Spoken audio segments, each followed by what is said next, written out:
wabarakatuh.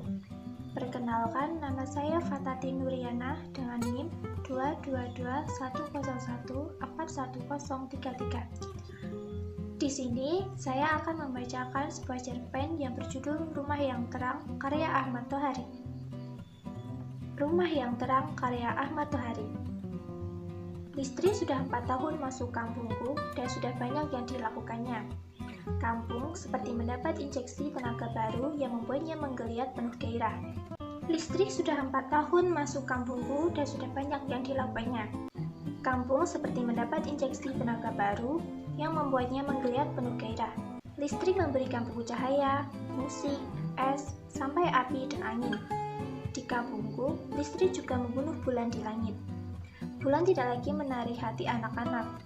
Bulan tidak lagi mampu membuat bayang-bayang pepohonan. Tapi kampung tidak merasa kehilangan bulan. Juga tidak merasa kehilangan 3 anak laki-laki yang tersengat listrik hingga mati. Sebuah tiang lampu tertancap di depan rumahku. Seperti semasa teman-temannya sesama tiang listrik yang membawa perubahan pada rumah yang terdekat. Demikian halnya beton langsing yang menyangga kabel-kabel di depan rumahku itu. Bedanya, yang dibawa ke rumahku adalah celoteh-celoteh sengit 2 tetangga di belakang rumahku. Sampai sekian lama, rumahku tetap gelap. Ayahku tidak mau pesan listrik. Inilah yang membuat tetangga di belakang rumah janggal terus-terusan. Keduanya sangat berhasrat menjadi pelanggan listrik. Rumah 2 tetangga di belakangku itu terlalu jauh dari tiang. Kampungku yang punya kegemaran berceloteh seperti mendapat jalan buat berkata seenaknya terhadap ayah. Tentu saja 2 tetangga itulah sumbernya. Haji Bakir itu seharusnya berganti nama menjadi Haji Bakil. Dia kaya tetapi tak mau pasang listrik. Tentu saja dia khawatir akan keluar banyak duit. Kadang, celoteh yang sampai di telingaku sedemikian tajam sehingga aku tak kuat lagi menerimanya. Mereka mengatakan ayahku memelihara tuyul. Tentu saja Haji Bakir tak mau pasang listrik karena tuyul tidak suka cahaya terang. Yang terakhir, kedua tetangga itu merencanakan tindakan yang lebih jauh. Entah belajar dari mana, mereka menuduh ayahku telah melanggar asas kepentingan umum. Mereka menyamakan ayahku dengan orang yang tidak mau menyediakan jalan bagi seseorang yang bertempat tinggal di tanah yang terkurung. Konon, mereka akan mengadukan ayahku kepada lurah. Aku sendiri bukan tidak punya masalah dengan sikap ayah. Pertama, akulah yang lebih banyak menjadi bulan-bulanan celoteh yang kian meluas di kampungku. Ini sungguh tidak nyaman.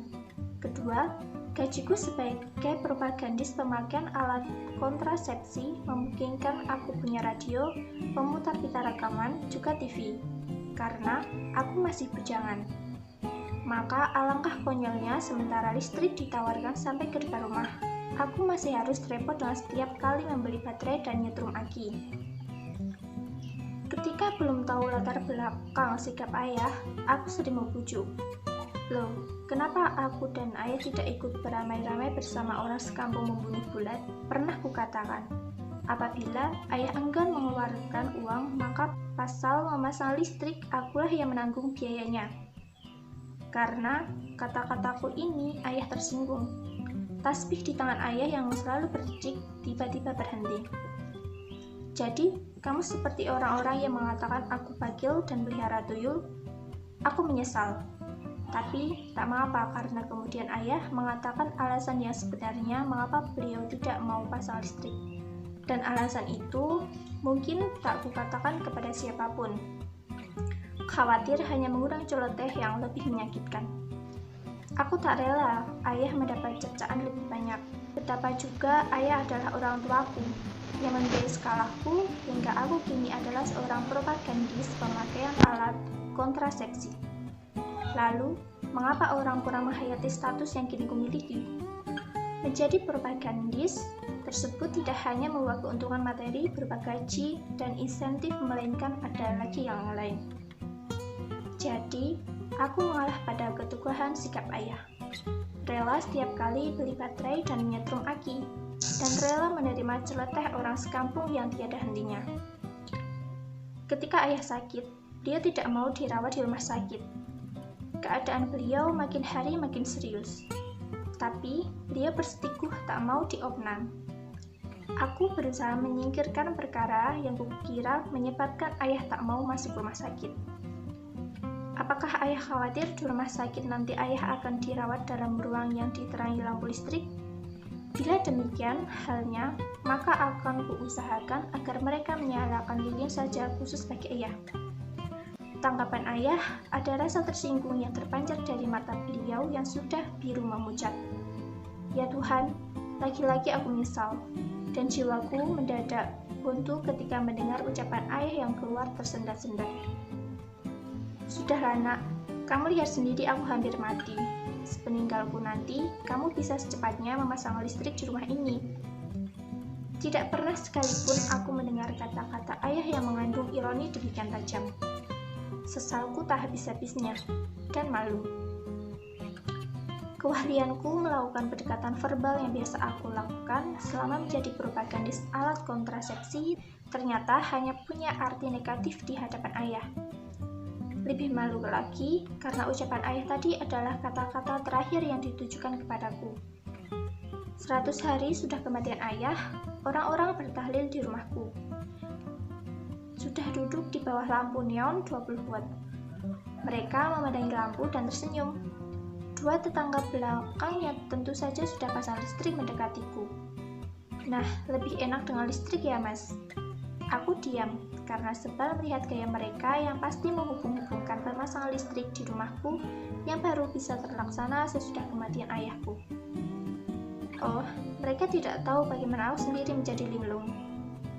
Listrik memang sudah kupasang, tapi aku justru takut menghidupkan radio, TV, dan pemutar pita rekaman. Sore hari, aku tak pernah berbuat apapun sampai ibu yang menghidupkan lampu. Aku enggan menjamah saklar karena setiap kali aku melakukan hal itu, tiba-tiba ayah muncul dan kudengar geletak-geletik suara tasbih. Linglung. Maka tiba-tiba mulutku nyerocos. Kepada tamu yang bertahlil, aku mengatakan alasannya sebenarnya mengapa ayahku tidak suka listrik. Suatu hal yang seharusnya tetap kusimpan. Ayahku memang tidak suka listrik. Beliau punya keyakinan hidup dengan listrik akan mengundang keborosan cahaya. Apabila cahaya dihabiskan di masa hidupnya, maka ayahku khawatir tidak ada lagi cahaya bagi beliau di dalam kubur. Aku siap menerima celetah dan olok-olok yang mungkin akan dilontarkan para tamu. Karena aku sendiri pernah menertawakan pikiran ayah yang anti itu. Aneh, para tamu malah menunduk.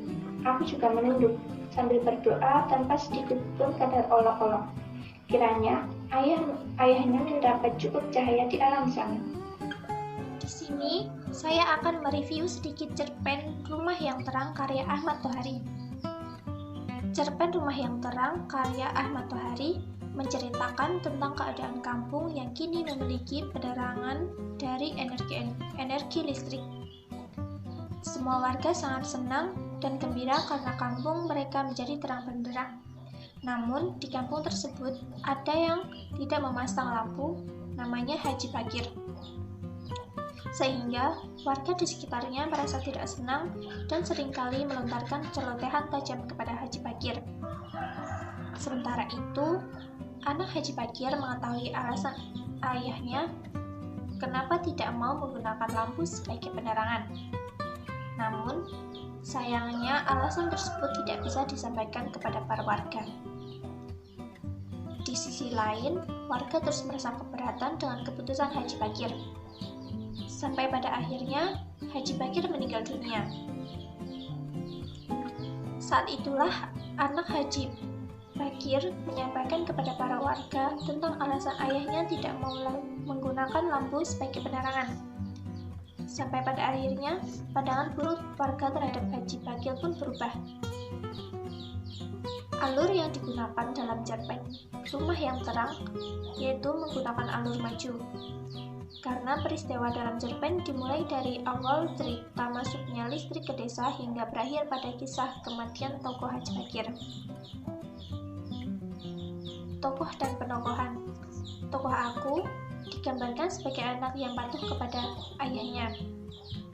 Karena tokoh aku tidak melakukan protes terhadap keputusan ayahnya yang menolak melakukan penerangan di sekitar rumahnya dengan lampu. Selain itu, tokoh aku juga memiliki sifat yang sabar karena marah ketika mendengar cerita warga terhadap dirinya. Tokoh ayah digambarkan sebagai tokoh yang kuat akan pendiriannya karena ia tidak bersedia menggunakan listrik dan lampu sebagai penerang rumah dan jalan di sekitar rumahnya. Selain itu, tokoh ayah juga merupakan tokoh yang sangat bijak dan sabar dalam menghadapi celotehan warga di sekitar rumahnya. Latar dalam cerpen ini yaitu pada malam hari. Latar tempat dalam cerpen yaitu di kampung dan di rumah tokoh Haji Bakir.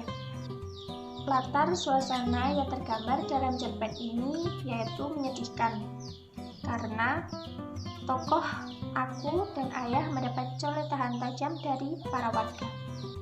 Gaya bahasa yang digunakan dalam cerpen ini juga mudah dipahami. Selain itu, juga menggunakan majas dalam penulisannya. Majas yang digunakan yaitu majas hiperbola dan majas personifikasi. Amanah yang terdapat dari cerpen ini yaitu mengajarkan kepada kita tidak boleh berprasangka buruk terhadap orang lain. Kita sebagai manusia harus menghargai keputusan yang telah dipilih oleh orang lain dan tidak boleh menimbulkan pandangan sebelum mengetahui kebenaran dan alasan di balik keputusan tersebut.